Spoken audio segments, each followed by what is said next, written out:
On the evening of August 18, 2018, a Chicago sidewalk became the scene of a killing that, in the first public reports, seemed to leave behind more questions than answers. Around 8 o'clock, in the 2300 block of West 72nd Street in West Englewood, 26-year-old Matthew Hudson was found suffering from a gunshot wound to the back. A witness told police they saw a man on the sidewalk and heard gunshots. Hudson was taken to Advocate Christ Medical Center, but he later died. By the time the first reports were published, the circumstances surrounding the shooting were still unclear, and no one was in custody. Before we continue, remember to comment, like, share, and subscribe so you don't miss future episodes of The Calendar of Crime. West Englewood is a South Side Chicago neighborhood shaped by homes, businesses, schools, churches, and the ordinary movement of people going about their evenings. On August 18th, the public record places the shooting on West 72nd Street, but it does not provide a complete account of what happened in the moments before the gunfire.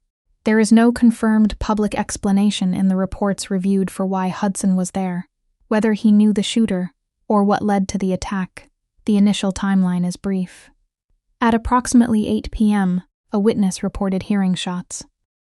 Hudson was found on the sidewalk with a gunshot wound to the back. Emergency responders brought him to Advocate Christ Medical Center. The injury was ultimately fatal, and his name was released through the Cook County Medical Examiner's office. Those details form the documented outline of the case, but they do not explain the event itself.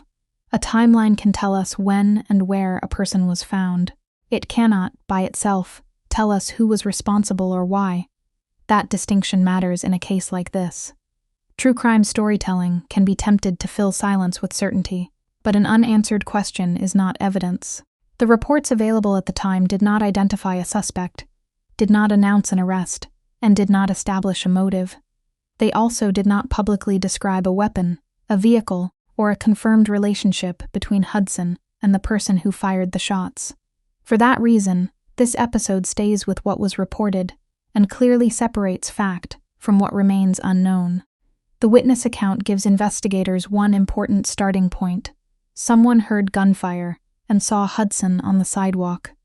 In a shooting investigation, detectives would ordinarily work to locate additional witnesses, identify nearby cameras, document physical evidence, and reconstruct the direction and timing of the shots. But those investigative steps are not the same as a public resolution. The available reporting identified area central detectives as the investigators, while also stating that no one was in custody at that stage. For Matthew Hudson's family and friends, the public description of the case would have been painfully short. A 26-year-old man, a South Side sidewalk, a gunshot wound, a hospital, and a death. News reports can record the essential facts of a homicide, but they rarely capture the full life of the person who died. Behind Hudson's name was a network of people who knew his voice, his routines, his sense of humor, and the plans he would never get to complete. Remembering that human reality is more important than treating the case as a puzzle alone, the killing also took place during a violent Chicago weekend. Contemporary coverage reported dozens of people shot across the city, with multiple fatalities. That wider context helps explain why individual cases can become one entry among many in a fast-moving news cycle. It does not make Hudson's death less significant. Instead, it shows how quickly a personal tragedy can be compressed into a few lines, while detectives, relatives, and neighbors are left to live with the consequences.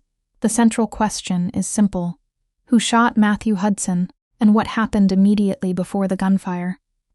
Based on the information available for this episode, those questions cannot be answered responsibly.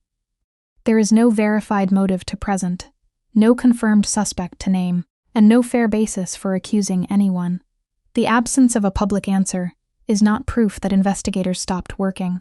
It only means that the information reviewed does not establish a later outcome.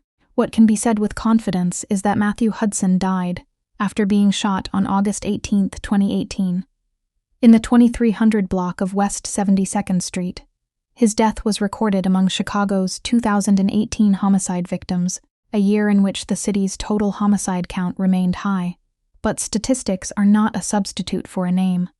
Hudson was not merely a number in an annual total.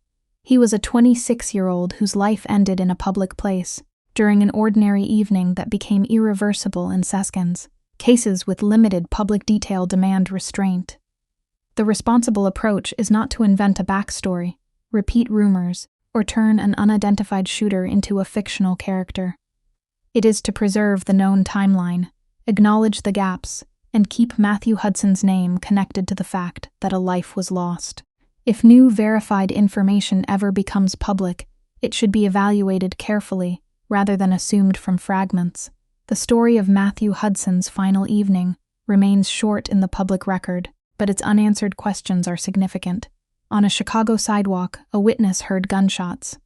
A 26-year-old man was found wounded. He was taken to a hospital and died.